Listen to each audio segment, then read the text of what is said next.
Hello and welcome to part 14 of the Refuting Marx's Inconsistency and the TSSI series. This is our final episode. It's been a long old haul. We're on to the final chapter, which is basically a roundup and conclusions, which is chapter 12. Before we start, we've got a full panel here today. We have got Emmanuel, who is roaming the streets of Kyoto for a Wi-Fi signal at 5:30 in the morning in Japan. Emmanuel, how are you? I am terrific, and I finally found a good spot where the Wi-Fi wouldn't actually kick me out. But it's right by a busy street, so it might be some traffic sounds that you hear. But it's all part of the coming to you live from Kyoto business. So. Tanya, it's giving it a retro feel. It sounds like you're on the phone, like from the 1974 Olympics. So it's pretty cool. Might just speak like this for the entire show. Excellent. Brilliant. Retro voice. Okay. Speaking of retro voices, Alexa, give us your Lexi, give us your retro voice, your Midwestern English. My Midwestern English. Yeah. Coming to you live from the future. Just sitting here wondering what it will take for the Schroffians to capitulate to the TSSI. God damn it, I don't know. A gimp mask or something of the sort. Right. Yeah. Who else do we have? We've got the Raging Varnmeister, Derek Varn, all the way from Utah, minus 47 degrees Celsius. Derek, how's it going? I'm in a bunker, so I'm okay. I'm the opposite of Emmanuel right now. I'm like quasi underground. You and Alex Jones, huh? In the bunker. And Enver Hoxha. And finally, laughing there, we have our mashed up Marxist himself, Puya. How are you? I'm good, Tom. How are you doing? Not too bad. Okay, well, let's rocket into it. We've got our final chapter here. We are going to go through the kind of roundup numbered points that Andrew has in this final chapter.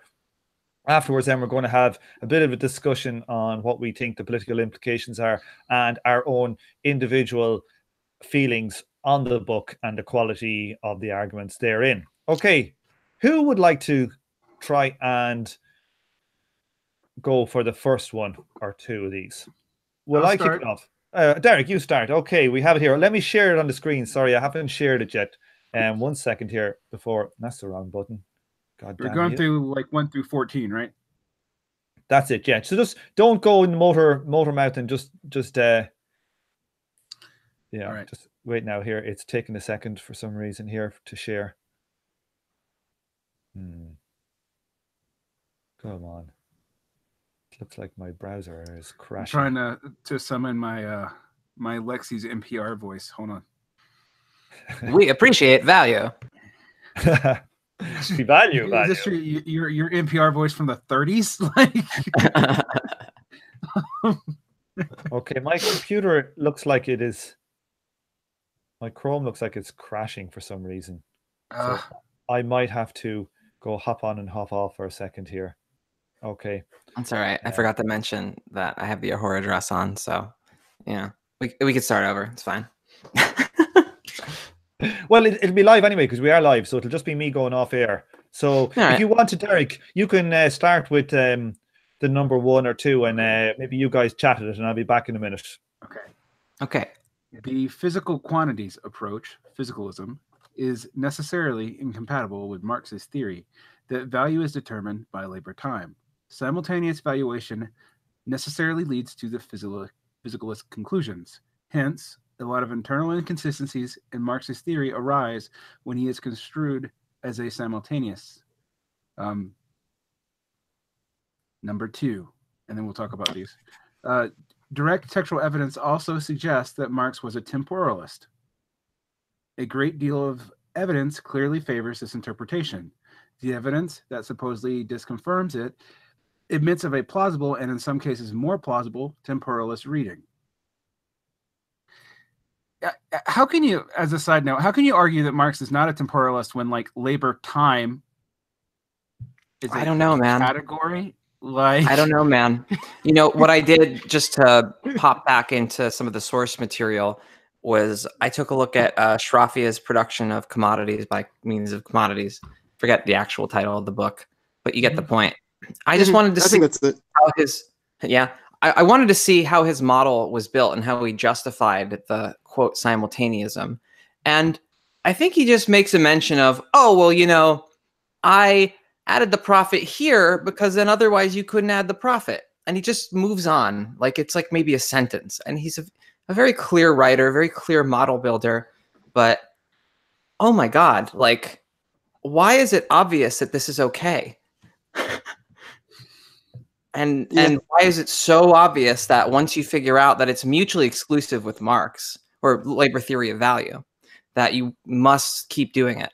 It is one of the most confounding things to me. It was the clearest thing about the mathematical models that I thought was off. But again, I didn't really have like the confidence as an intellectual to say for sure, well, this is bullshit. Like I do now. I feel like that's total bullshit. I can't believe that this is the dominant approach. Yeah, I mean, I feel like points 1 and 2 are like literally if you believe in the categories mentioned, that value is determined by labor time, which it is stated explicitly, then how can you argue that Marx is not a temporalist because labor time? I mean, like, I really like it's that basic. Like, so Yeah, and Yeah, I was reading the chapter on the I was rereading the chapter on the tendency for the rate of profit to fall by Marx, and he's always talking about, you know, the falling rate of profit is the appearance of the peculiar to capitalism of increasing labor productivity. So it's the value aspect which labor productivity changes. It's not the it's a value aspect which the tendency for the rate of profit is felt in. It's not in the physical quantities. Well, I mean, for a person who labeled his own philosophy scientific socialism and historical materialism, how could none of this exist in time? I really can't. Like, I know I'm sounding like I'm harping, but like, how could you ever come to that conclusion? Like, you have to ignore not just the text, you have to ignore also every other part of Marxist philosophy. Like, it's yeah. I mean, they pretty much mathematically block out the dynamism of capitalism. Yeah. Like in a really bizarre way. I mean, I guess it secures like, you know, optimistic models. So optimistic, you can't replicate Marx's crisis theory. But also you couldn't explain how capitalism even came into being. Like, anyway. Yeah, I guess they also make sure that value can never rise. Mm-hmm. Value, they rescue value theory by making sure value can never increase. It's an incredibly strange interpretation. Well, and everybody insists that they understand that value is historically relative to capitalism, yet they conflate it with a physical quantities approach, which is usually the kind of thing that political economy does when they're, you know, making more transhistorical claims. And so maybe I could take it on face value. Okay, let's take it on face value that they really get it. They really understand Marx, you know. Postone didn't teach them anything new. Like, but they're still modeling it like this. That's hard for me to believe. Okay. It is hard. So how many did we get to? We did 1 and 2, is it? We just had an angry sounding off about 1 and 2. I will say that one, you know, if you do accept 1 and 2, like it, you know, it doesn't necessarily mean that exactly where, you know, the TSSI says that, you know, value is determined is exactly where it's determined. It's just that, you know, you can't do simultaneism. So 3, direct textual evidence suggests that Marx was a single system theorist. A good deal of evidence clearly favors this interpretation. Evidence adduced on behalf of the dual system interpretation is equally compatible with the single system interpretation. So this is Kleiman actually invoking the heuristic of parsimony and charity at once. So, like, if a single system, which is simpler, you have textual evidence for it, and the dual system interpretation parts that seem to also match the text can be completely compatible with the simpler single system interpretation. Duh. Okay. I want to just have an aside here that there is a big Marxian controversy about the fact that Engels edited Volume 3, and people aren't sure if and two, but 3